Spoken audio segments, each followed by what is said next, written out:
Billionaire sees a poor crippled beggar teaching his daughter. What he did shocked everyone.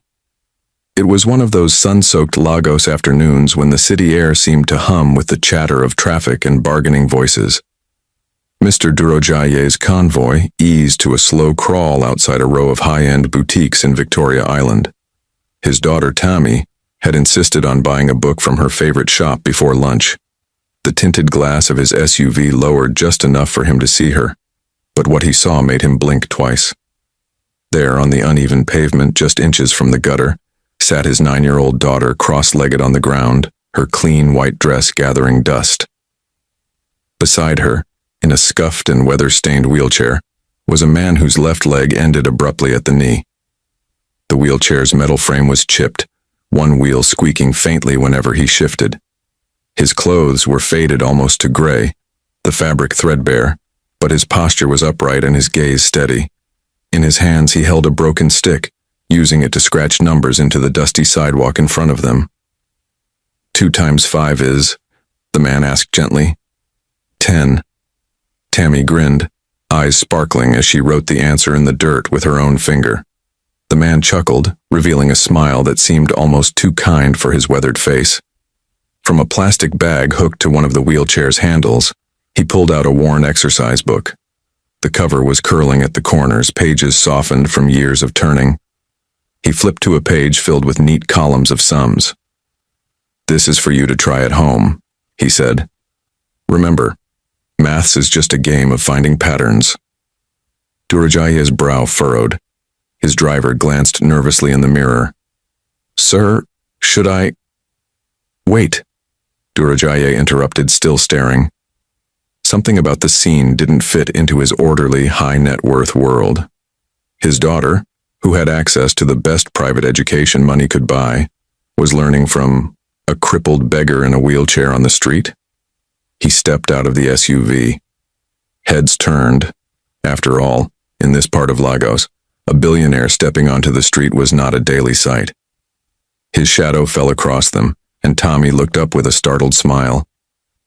"Daddy," she said, jumping to her feet. The man in the wheelchair looked up too, his eyes meeting Durojaye's without fear but also without expectation. "What exactly is going on here?" Durojaye asked, his voice low but carrying the weight of authority.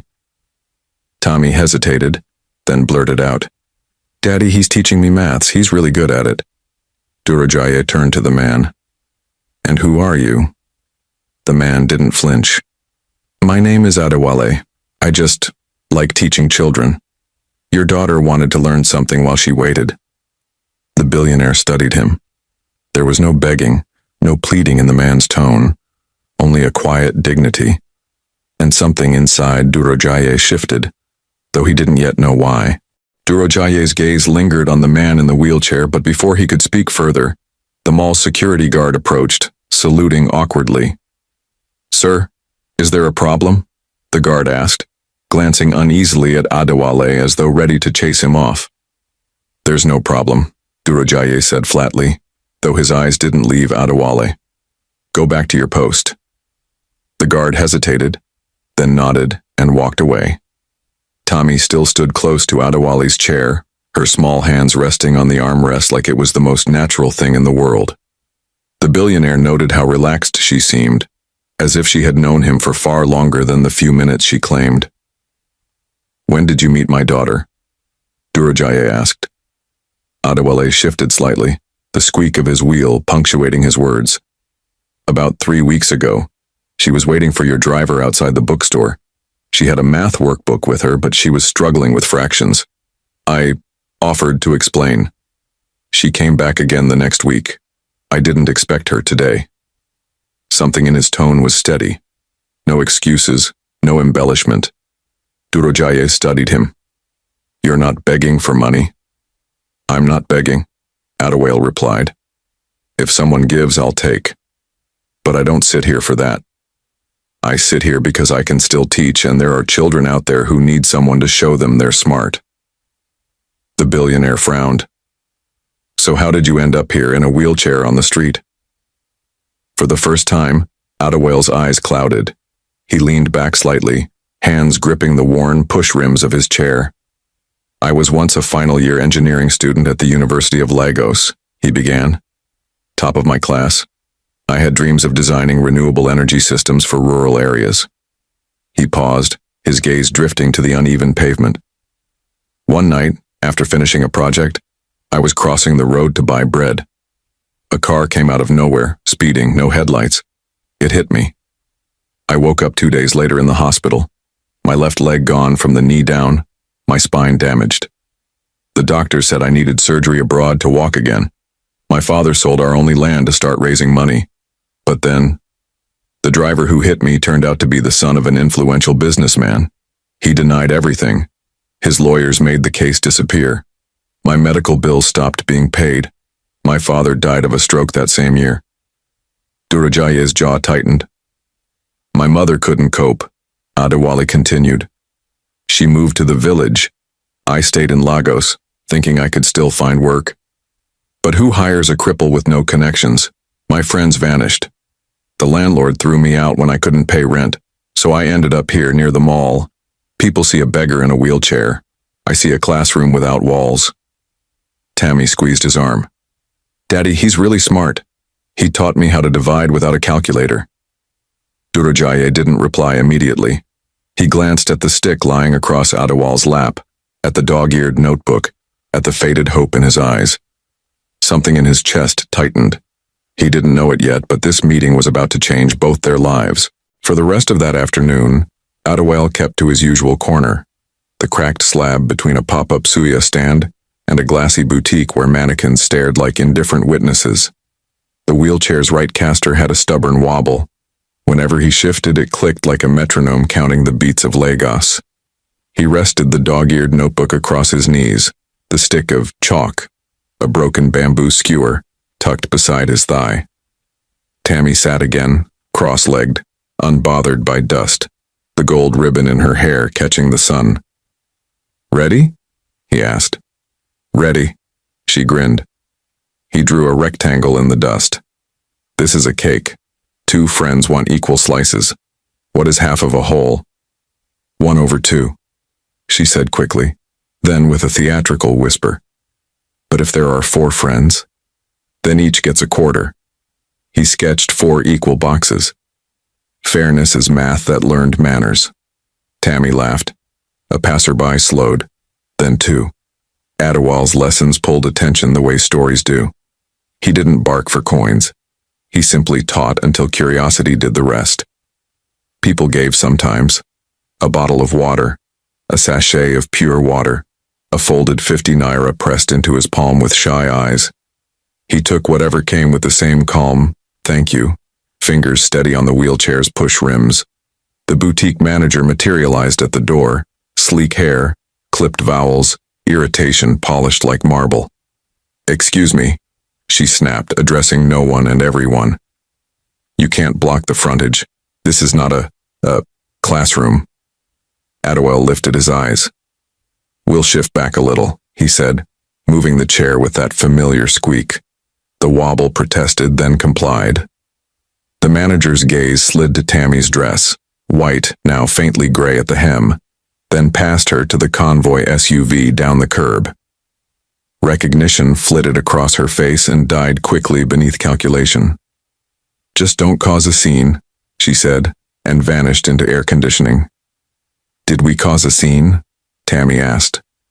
"We solved for X," Adewale said, and she laughed again.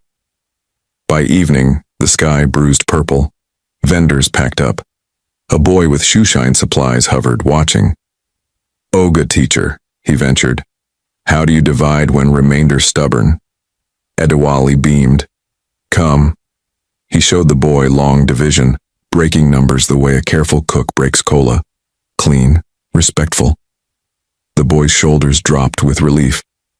"I go try AM tomorrow," he promised, tapping his head. "For market." He left a 10 naira coin on Adewale's notebook as if tipping an altar and vanished into the moving city. That night the Lows found him, as they always did, as sure as mosquitoes find skin. He wheeled toward the public shelter 2 streets away, the one with a corrugated roof that stuttered in the wind. The ramp was a joke. Steep, cracked, more insult than access. He angled the wheelchair, locked his elbows, pushed. The right caster snagged a stone and nearly flipped him. He caught himself, heart thrumming, breath hot with metal and grit. Inside, cots lined the room like stubborn teeth. He claimed a corner, hugging his plastic bag of treasures. The notebook, 2 pencils down to stubs, a sachet of Gary, a handkerchief that had once been white. Rain began, a sudden slap from the sky, and water laced the roof seams like someone pouring sorrow with a steady hand. He lay back, stared at the ceiling, and thought of lines, fractions, slopes, the arc of a life that once had a different equation. He woke before dawn to the sound of zippers and quiet arguments. In the gray hour, he rolled out, wheels whispering. The streets were wet and clean in that temporary way Lagos grants every morning. He found his corner, smoothed the earth with his palm, and waited for the day to choose a mood. It chose a bad one. 3 teenage boys with mischief stitched into their eyebrows swaggered by. The tallest snatched Adawale's notebook. "Na book go feed you," he sneered, flinging it to his friend. Pages fluttered like injured birds.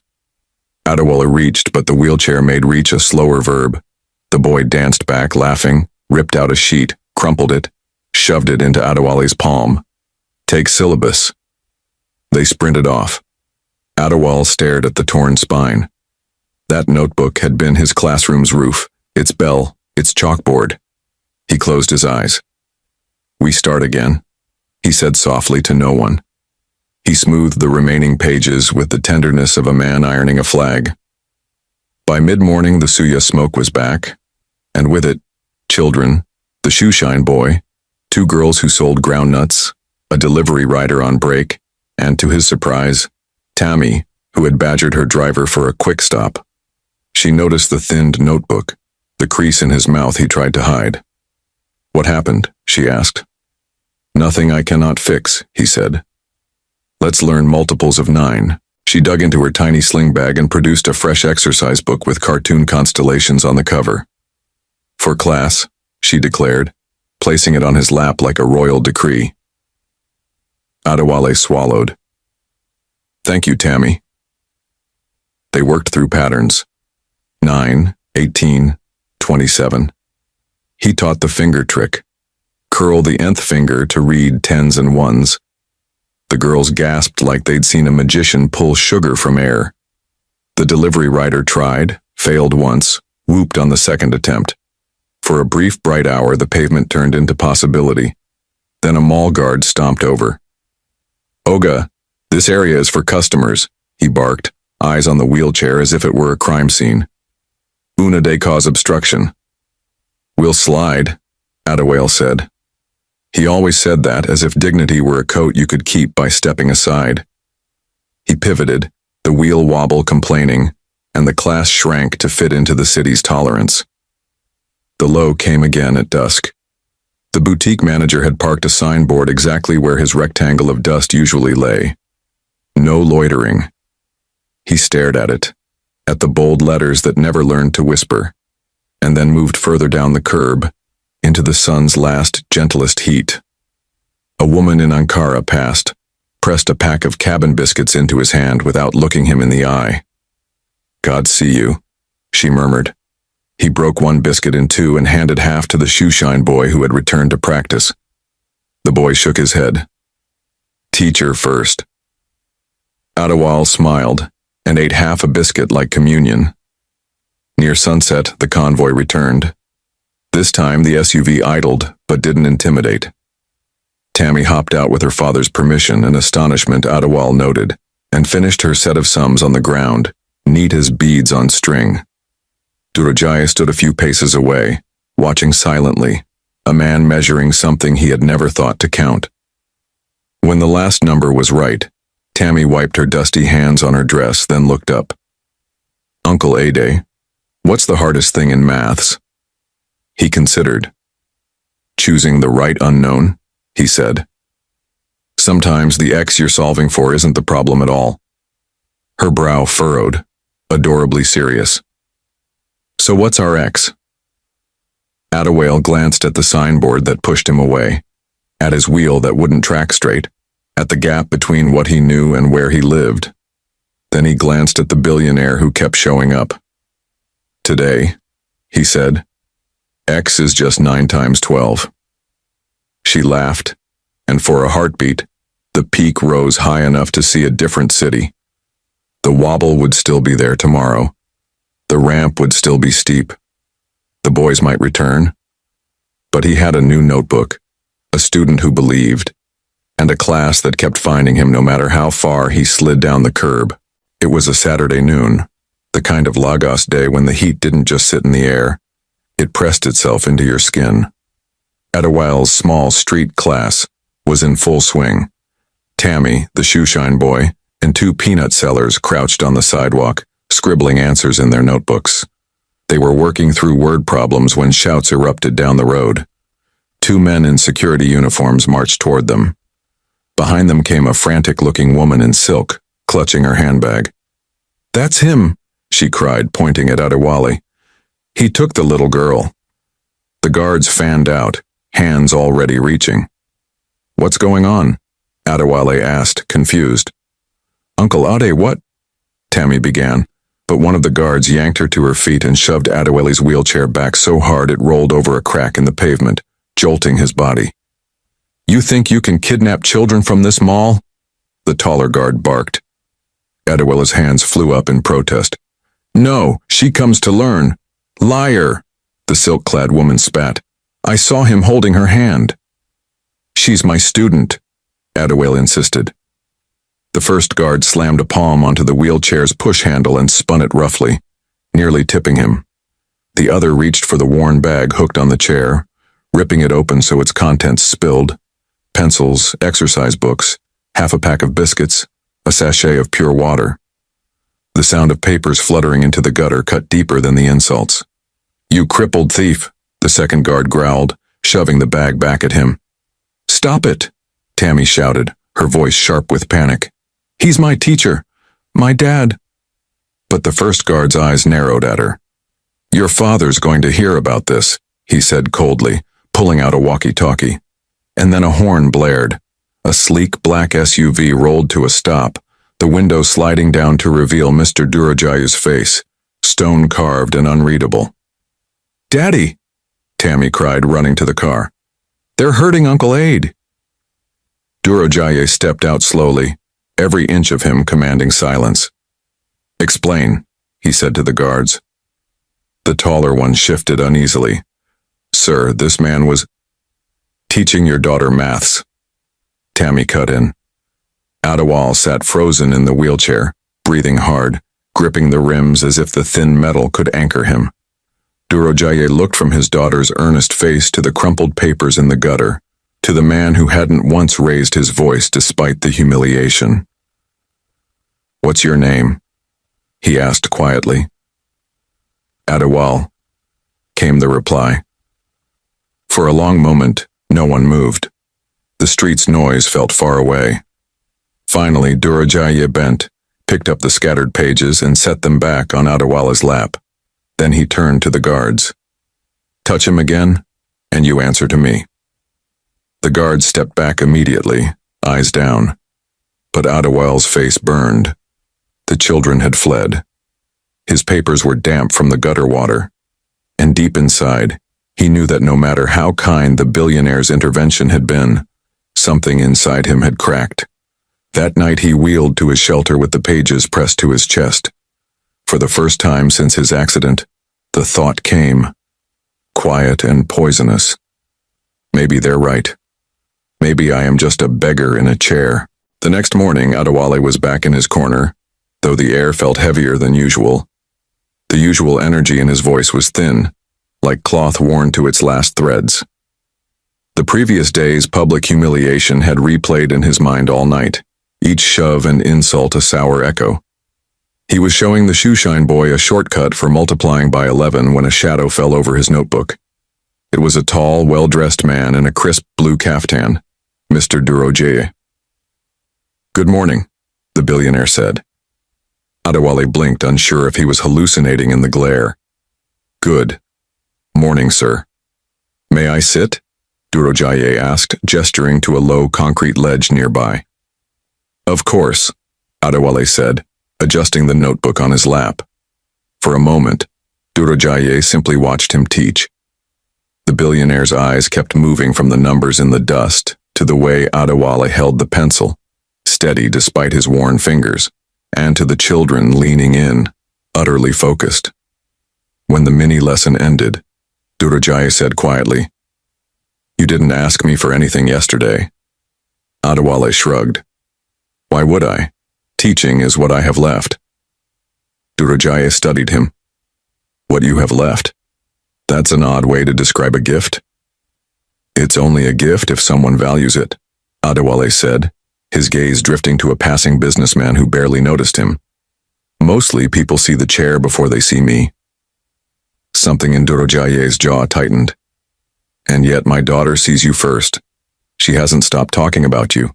She told me you taught her a trick for remembering the 9 times table." Adewale almost smiled. "She learns fast." Durojaye's voice softened. "So did my mother. She was a school teacher in a village where children studied under mango trees because there were no classrooms. She taught me to read on a slate board she carried to the farm. I owe her everything. When I saw you with Tommy, it reminded me of her." He paused as if deciding whether to step further. "Come with me." Adewale's brows furrowed. "Where?" "To my office. Or my home. Whichever you prefer. But not here. You shouldn't be teaching children in the dust with one wheel about to fall off your chair." Adewale hesitated, glancing at the children. "Sir, I can't." "You can," Durojaye interrupted. "And you will. Not because you need my charity, but because I need your skill." Something in the billionaire's tone made refusal feel almost disrespectful. Adewale nodded slowly. Minutes later, the black SUV door opened for him. The ramp was improvised. The driver used 2 wooden planks from the boot, sliding them under the wheels. Adewale felt a strange lump in his throat as he rolled up into air conditioning, the door shutting on the street noise. The convoy moved through Lagos like a smooth, unstoppable current. Adewale stared out at the chaos of Danfoss, Okadas, Hawkers, the city he had learned to navigate inch by inch in his chair, slipping by in a blur. When they arrived at Durojaye's mansion in Ikoyi, Adewale's breath caught. Tall white columns, a lawn manicured like it had been combed, guards who saluted the moment the SUV rolled in. "This way," Durojaye said, leading him inside. Marble floors, high ceilings, the faint scent of polish and something floral. A young maid in uniform appeared, eyes widening at the sight of a man in a wheelchair beside her boss. "Prepare the blue guest room," Durojaye said, "and bring lunch." Adewale's hands tightened on his push rims. "Sir, I can't stay here." "You can," Durojaye said again, his voice firm but not unkind. "You've been teaching my daughter for free. Let me give you a better classroom." And for the first time in years, Adewale rolled into a space where no one told him to move along. The first night Adewale spent in the blue guest room felt unreal. The bed was wide and soft, dressed in crisp linen. The bathroom had no cracked tiles, no rust stains in the sink. For the first time since his accident, he could wash in warm water that didn't come from a bucket carried down a corridor. A sturdy shower seat waited for him. Someone had thought about his comfort before he even arrived. He sat at the edge of the bed that night, hands resting on his knees, staring at the wheelchair parked neatly by the wardrobe. For years, the chair had been both his prison and his lifeline. Tonight, in this room, it didn't feel like a prison anymore. The next morning, Durojaye knocked and stepped in. "How did you sleep?" "Too well," Adewale admitted with a faint smile. "Good," Durojaye said. "Come, there's something I want you to see." They rolled, Adewale in his chair, Durojaye walking beside him, into a sunlit room at the back of the house. It had been an unused entertainment space, but now the walls had been painted a soft cream, and a long table ran down the center. On it were exercise books, pencils, a small whiteboard on a stand, and a box of crayons. "This," Durojaya said, "is your classroom now." Adewale's breath caught. He ran his palm over the smooth surface of the table. "For me?" "For the children," Durojaya replied. "But yes, for you to teach them." That afternoon, Tammy brought in the shoeshine boy and the peanut sellers. They stood in the doorway, unsure if they belonged in a space with air conditioning and glass windows. Adewale wheeled forward, smiling. "In here," he said. "Same lessons, just no dust this time." Within days, more children appeared. The delivery rider came on his lunch break to finish the multiplication tables. The maid's niece arrived, shy but eager. Even two of the estate guards began to join in after shifts, practicing English grammar for an exam.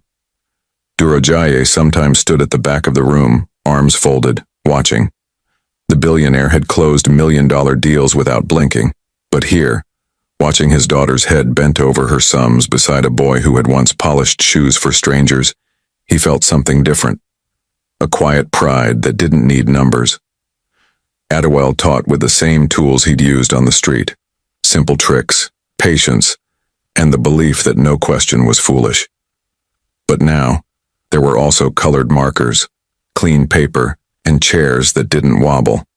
The wheelchair still squeaked, but it squeaked on tile instead of broken pavement.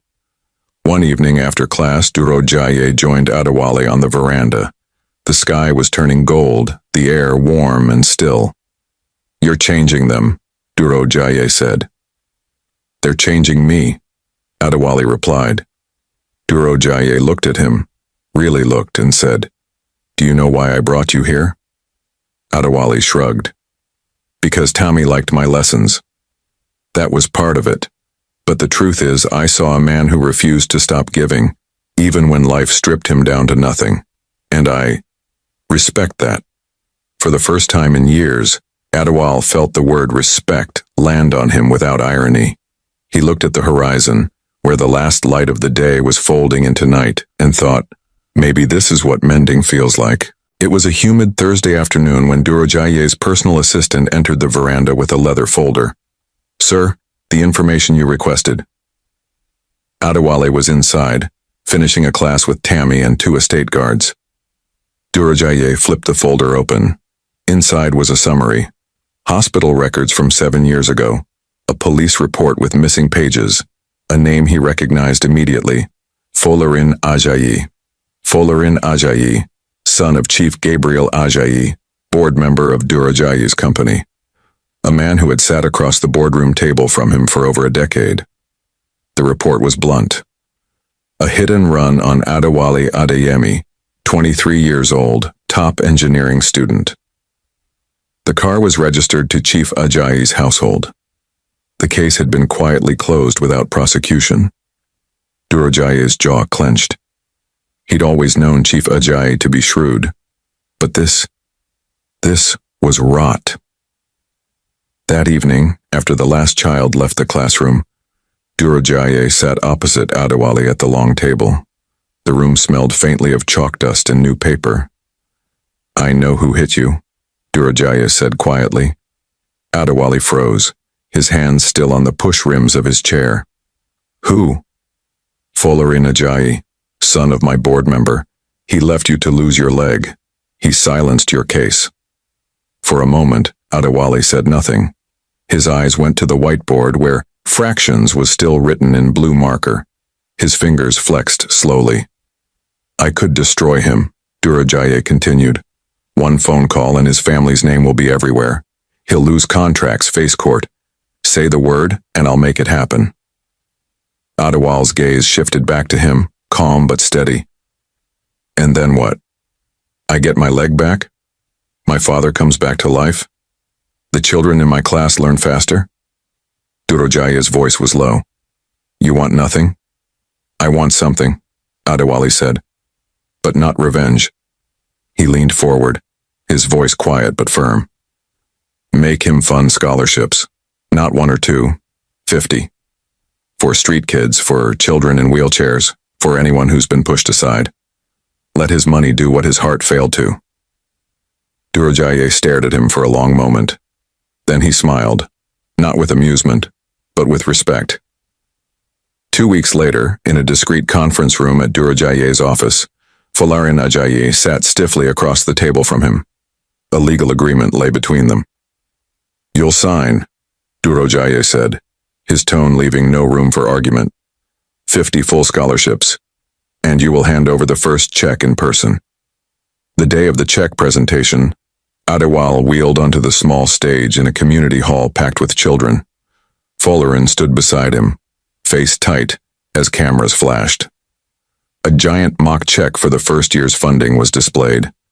Adewale accepted it with a nod, not to Folarin, but to the crowd of children who clapped and cheered. No insults, no lawsuits, just the quiet sting of a man forced to invest in what he once destroyed. Later, as they left, Tommy asked Adewale, "Why didn't you make him say sorry?" Adewale smiled gently. "Sometimes the best apology isn't words, it's what they build next." 6 months later, the wide lawn behind Durojaye's mansion looked nothing like it had before. The space had been transformed into a permanent open-air classroom, a sturdy wooden pavilion with a tin roof to keep the rain out, benches in neat rows, a chalkboard framed in polished teak. Colorful murals ran along the back wall, multiplication tables, the alphabet, and a bright painting of children of all sizes holding hands under the words, "Every mind matters." It was the official launch of the Adewale Learning Pavilion, and the crowd spilled beyond the garden gates. Children in mismatched uniforms, mothers in faded wrappers, reporters with cameras slung over their shoulders.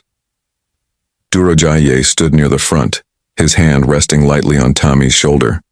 Beside them, Adewale sat in his wheelchair, wearing a crisp white shirt and a blue tie that had been a gift from Tommy for the big day.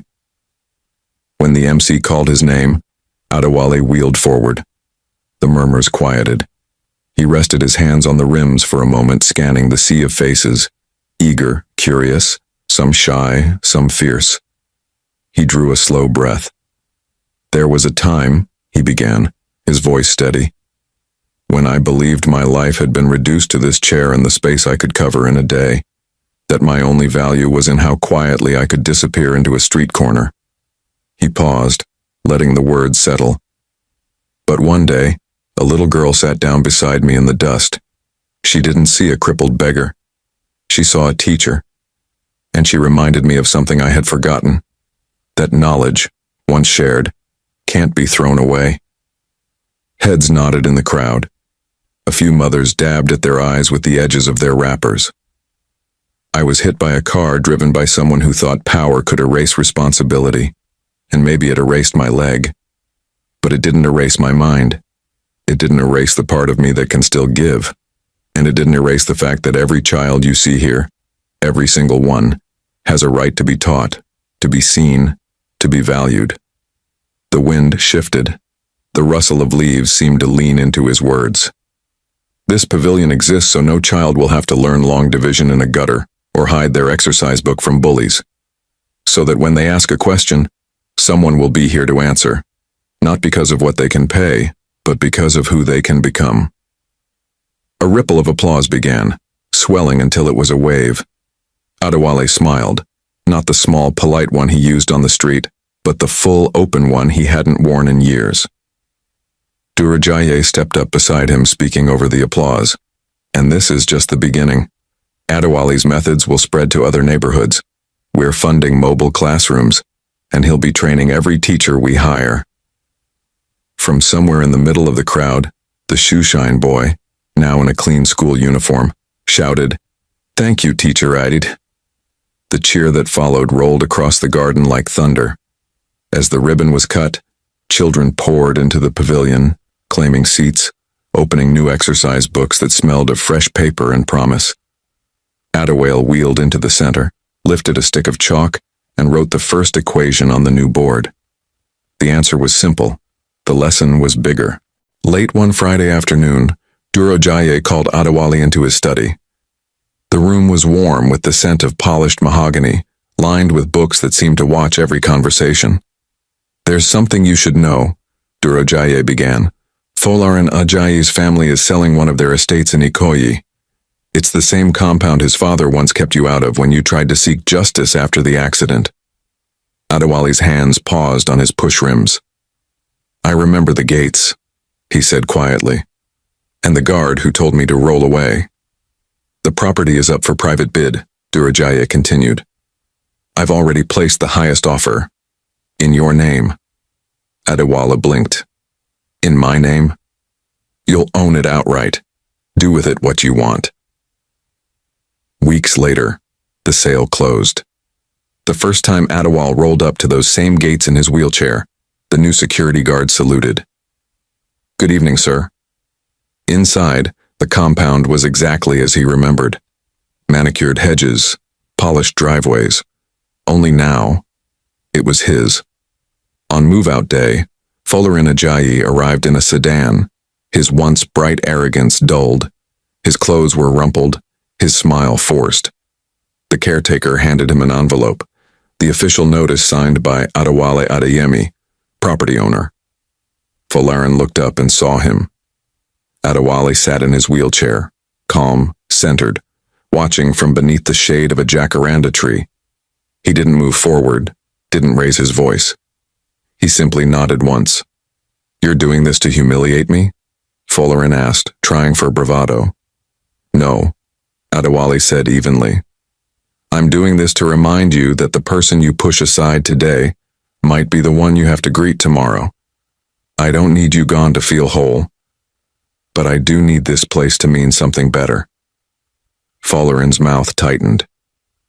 He looked like he wanted to argue, but the weight of the moment, the reversal of power, pressed him into silence. He climbed into his car and drove out. The gates closed behind him with a slow, final click. Adewale turned to Durajaya, who had been watching quietly nearby. What will you do with it? Durajaya asked. Turn it into a boarding center for disabled students, Adewale said without hesitation. A place with ramps that actually work, desks that fit wheelchairs, teachers who understand. Durajaye's lips curved into a smile. That's better than revenge. It's the only revenge worth having, Adewale replied. That evening, he wheeled through the empty house. Each echo in the halls felt like the ghosts of insults past fading into nothing. By the time he reached the front veranda, the compound didn't feel like the place he was once shut out of. It felt like a foundation, not for him to live in, but for others to rise from.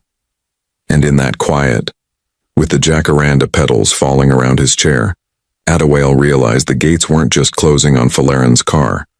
They were closing on a chapter of his life that would never define him again. 1 year later, the Adewale Learning Pavilion had become more than a single space behind Durajaye's mansion. It had grown into 6 mobile classrooms across Lagos. Old buses had been refitted with ramps, foldable desks, chalkboards, and shelves of books. The paint on their sides was bright. Children reading under trees, multiplication tables in bold colors, and the same motto on every bus: every mind matters. On this particular morning, Adewale wheeled into the newest bus parked in a dusty lot in Mushin. Inside, a dozen children sat on benches, their faces turned toward him with the kind of focus he'd once only dreamed of commanding. The shoeshine boy, now in clean uniform, stood at the front, leading the warm-up multiplication drill. He caught Adewale's eye and grinned before continuing. After class, Adewale rolled out to the shade where Durajaye and Tammy were waiting. She was taller now, and carried herself with a quiet confidence. Uncle Aid, she said, I'm going to be a teacher too. He chuckled. And what will you teach? Math, and how to believe in yourself, even if no one else does. Durajaye's hand rested on her shoulder. She's been saying that for weeks, he said with a smile. You've started something you can't stop. Adewale looked at the children streaming off the bus, their voices spilling into the air like music. Good, he said softly. That's the whole point. That afternoon, he was invited to speak at a community empowerment seminar. He rolled onto the small stage in a community hall, the same kind of hall he'd once been thrown out of for loitering. The crowd was a mix, Women, street vendors, men in work uniforms, and children scattered throughout. He began simply, "There was a time when I believed my worth ended at the wheels of this chair, that the world had the right to decide where I could be and for how long. But I learned something. No one else gets to write your final equation. You do." He told them about the street corner, the insults, the broken notebook, the girl who sat beside him in the dust. About the moment when help didn't come as charity but as belief. "I want you to remember this," he said, his voice steady but carrying to the back. "You are not the names people call you. You are not the place they leave you.